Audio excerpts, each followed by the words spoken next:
말씀은 다비다, 도루가라는 여인의 삶을 소개하고 있습니다. 이 여인의 삶을 통해 볼 때 그리스도인은 어떤 사람인지, 성도의 삶은 어떻게 살아야 하는지, 또 교회는 어떠해야 하는지, 또 하나님의 나라가 무엇인지를 보여주고 있습니다. 결국 그리스도인은 누구냐? 그리스도인은 함께 웃고 함께 우는 사람이 그리스도인이다. 성도는 어떻게 살아야 하느냐? 내가 아닌 다른 사람과 함께 웃고 함께 사는 사람이 성도의 삶이다.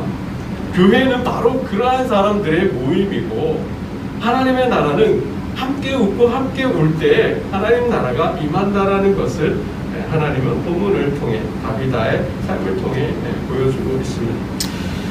본문이 소개하고 있는 다비다는 어떤 사람인가? 36절을 함께 보겠습니다. 36절입니다. 다비다라는 여인을 소개합니다. 36절 함께 봅니다. 시작.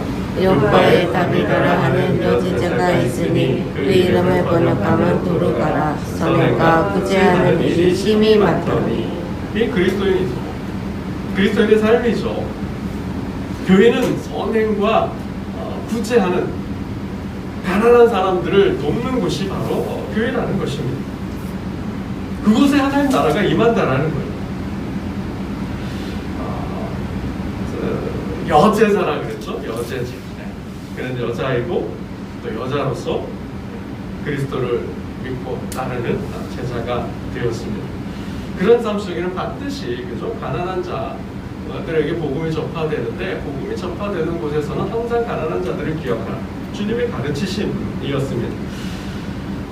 39절을 보면 조금 더 소개하고 있는데요. 39절도 우리 함께 볼까요? 39절입니다. 시작. 베드로가 일어나 그들과 함께 가서 이르매 그들이 데리고 다락방에 올라가니 모든 가부가 베드로 곁에 서서 울며 도루가가 그들과 함께 있을 때 지은 속옷과 겉옷을 다 내보이거늘. 아멘. 39절도 다비다, 도루가라는 여인에 대한 정보를 주고 있죠. 어떤 사람인가? 39절을 보니 가부예요. 죽기 전에 많은 선행과 구제, 가난한 자들을 도왔는데, 39절을 보니 가부였대요. 가부라는 것을 소개하고 있습니다. 그러면서 뭐예요? 죽기 전에 살았을 때, 그들과 함께 있을 때, 그렇죠? 39절 하반절에 보니까 그들과 함께 있을 때 지은 속옷과 겉옷을 다 내보이거늘 그랬습니다. 그러니까 어제 주요절교 때 잠깐 말씀드리려다가 또 이 도루가는 여인의 일은 생략했는데요. 오늘 시대로 얘기하면 재능 기부자 같은 사람이죠. 재능 기부자. 자신의 재능, 옷을 만들 수 있는 재주가, 실력이, 능력이 있었죠. 옛날에 지금 양장점이란 말이 좀 없는데, 이게 양장 전문가죠. 옷을 직접 재단해서 자르고 또 재봉질을 해서 만들 수 있는 그런 사람이라는 거죠. 그런 재주, 실력이 있는 사람이 옷을 만들 수 있는. 그래서 어떻게 해요? 자기와 비슷한 처지에 있는 사람들을 도와주었다라는 거죠. 그러니까 옷을 만들어서 옷이 없는 사람들을 제공해 주었다, 입혀 주었다라는 그런 일을 했다라는 거예요. 그렇게 사람들을 도와주고 사람들을 구제, 섬겼다라는 것이죠. 여러분, 가부라고 그랬죠. 가부. 요즘 가부란 말을 잘 안 쓰는데 혼자 사는 여인이에요. 그러니까 남편을 잃고 사별을 했는지 어떤 사정이 있어서 헤어졌는지는 잘 모르지만 혼자 사는 여인, 혼자 살면서 다른 사람을 섬기는 삶을 살았다는 거죠. 지금 시대도 아녀자가 혼자 사는 건 참 힘들잖아요. 여자가 혼자 사는 건 굉장히 경제적으로, 재정적으로 어렵고 힘든 일이죠. 그러니까 정확한 이 사람의, 이 도루가의 재정적, 경제적 상황을 우리가 유추해 볼 수는 없지만 굉장히 힘든 삶이었으면 우리가 미루어 짐작해 볼 수 있습니다. 그러니까 스스로 먹고 살기도 힘든 거죠. 버거운 거죠. 근데 남을 도왔다라는. 여러분 구약성경에 본다면 나그네와 갱가고와 가부는 구제의 대상이거든요. 하나님은 그들을 섬기라 했고 그들이 살아갈 수 있도록 도와주라 그랬거든요. 그러니까 도움을 받아야 될 사람이죠. 도움을 받아야 되는데 그럼에도 불구하고 남을 도왔다라는 것입니다. 이러한 모습이 바로 그리스도인의 모습이고 그리스도인들이 성도라면 마땅히 살아야 하는 삶의 모습이라는 것입니다. 결국 이러한 삶을 살다가 병이 들었어요. 그리고 죽게까지 되는데요. 사망하기까지 하는데 37절 말씀을 한번 보겠습니다. 37절입니다. 함께 봅니다. 시작. 그때 병들어 죽음에 시체를 씻어 다락에 누이니라. 아무튼 이러한 삶을 살다가 병이 들었고 결국 그 병으로 사망하였다고 합니다. 본문의 이 정황을 볼 때요, 제 해석일 수도 있는데, 그러니까 이런 재능 기부, 하나님 주신 그러한 재능으로 옷을 만들어서 가난한 자들, 자신과 비슷한 형편에 있는 사람들, 혼자 사는 사람들, 자기보다 못한 사람들을 도왔어요. 그런 삶을 살았어요. 그러니까 봉사하고 섬기고 나누는 삶을 살았죠. 그러다 병이 든 거예요. 그러다 병이 들었고 결국 죽었어요.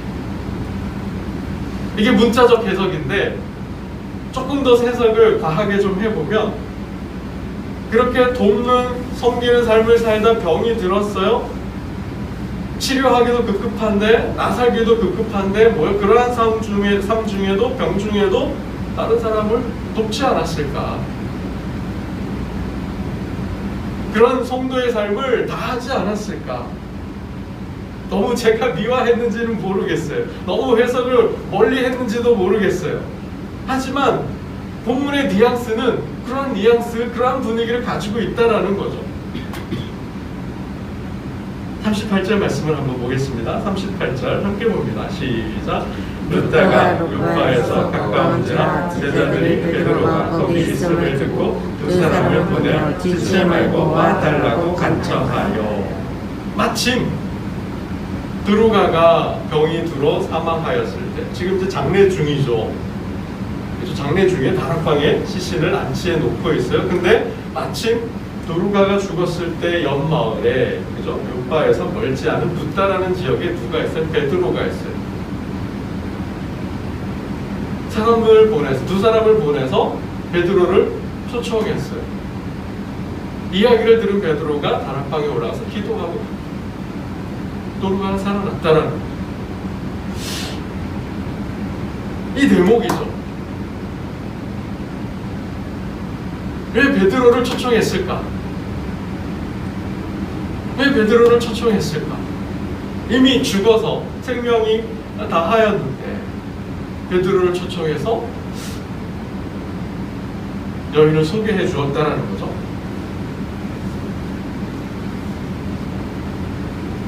왜 베드로를 초청했을까?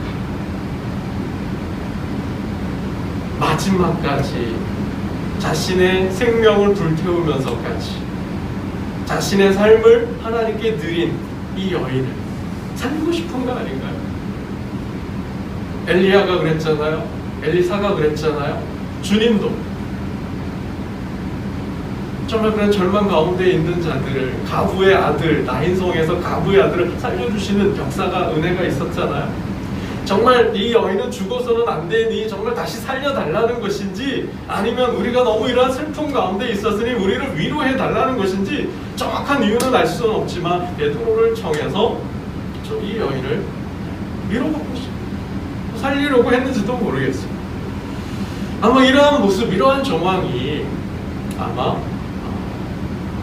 한 사람, 정말 하나님을 위하여 한평생 자신의 생명을, 자신의 인생을 다 드린 한 여인을 위로하고 싶은 마음, 정말 살리고 싶은 마음이 아니었는가.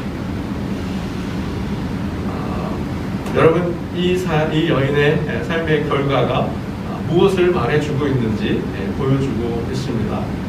42절 제가 읽겠습니다. 온 요파 사람이 알고 많은 사람이 주를 믿더라. 어쨌든 간에 혼자 사는 여인이 자기 살기도 힘든데 버거운데 하나님 주시는 제주로 자신과 비슷한 상황에 있는 사람들을 도와주었을 때, 생명을, 자신의 전 삶을 다 드렸을 때, 불태웠을 때 믿음의 역사가 있다라.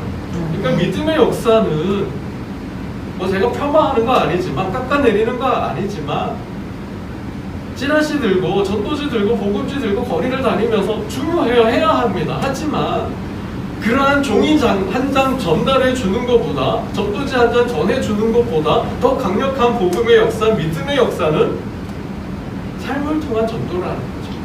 그리스도적인 삶. 경계를 넘어서, 차별을 넘어서, 자신을 넘어서 다른 사람을 도와주는, 즉 함께 웃고 함께 우는 거죠. 거기에 믿음의 역사가, 복음의 진보가 있다라는 말씀입니다. 여러분, 전도는 삶으로 하는 전도여야 합니다.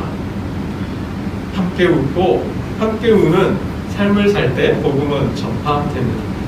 우리 말도 있습니다. 기쁨을 나누면 2배가 되고 슬픔을 나누면 반으로 준다고 합니다.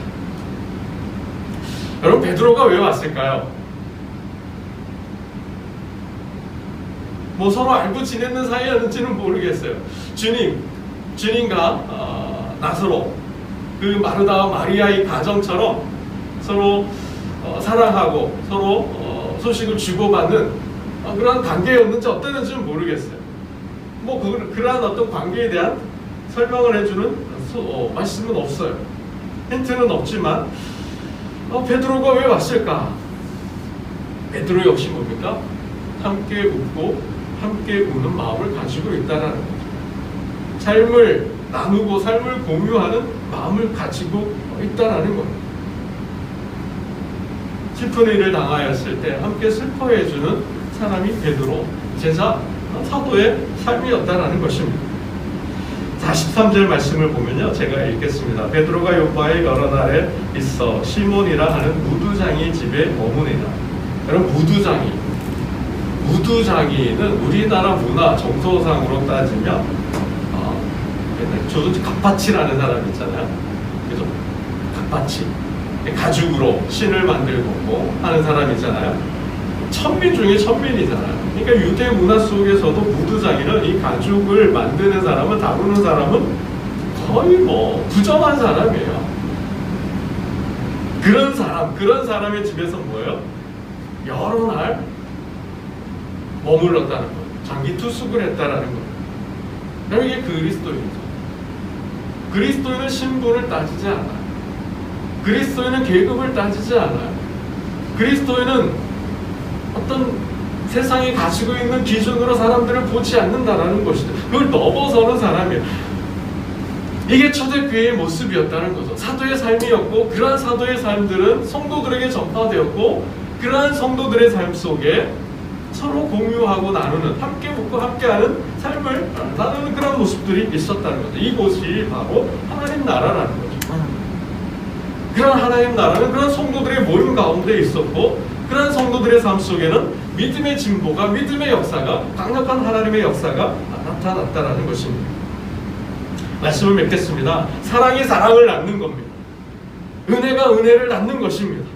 선이 선을 낳는 것이죠. 이거는 순환이에요. 선순환되는 것이죠. 이게 전염되는 것이고요. 그러한 삶 속에 내가 하나님 나라가 너희 가운데 있다 그랬잖아요. 하나님의 성령이 귀신을 쫓아냈다면 하나님 나라가 너희 가운데 임하였느니라. 하나님의 나라는 능력 가운데, 하나님의 나라는 사랑 가운데, 은혜 가운데 임한다는 거죠. 이게 임하는 거예요. 이게 함께하는 거죠.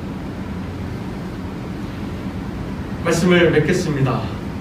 이 다비다, 도움을 받아야 할 사람이 오히려 돕는 삶을 살았던 이 다비다의 경험, 마지막 경험 뭐죠? 다시 살아났습니다. 하나님께서 다시 돌려보내셨어요. 어떻게 해석해야 될지 모르겠어요. 40절 말씀 함께 보겠습니다. 40절 함께 봅니다. 40절, 41절 말씀 읽겠습니다. 41절입니다. 함께 봅니다. 시작. 베드로가 손을 내밀어 일으키고 성도들과 아부들을 불러들여 그가 살아난 것을 보이니. 살아났다라는 것. 병이 들어서 죽었는데, 장례 중인데 다시 살아났어요. 하나님 생명을 주셨습니다. 함께 웃고 함께 울 때 강력한 하나님의 역사가, 영광이, 축복이 나타남을 말씀해 주고 있습니다. 이 도루가의 삶을 통하여 하나님의 역사가 나타나고 믿음의 역사가 나타났는데, 오늘 새벽을 깨운 저와 여러분이 이러한 함께 웃고 함께 사는 삶을 통하여 교회를 든든히 세우고 하나님 나라를 보여주고 믿음의 역사, 믿음의 진보를 이루어 가시는 저와 여러분 되시기를 주님의 이름으로 축원합니다. 기도드리겠습니다.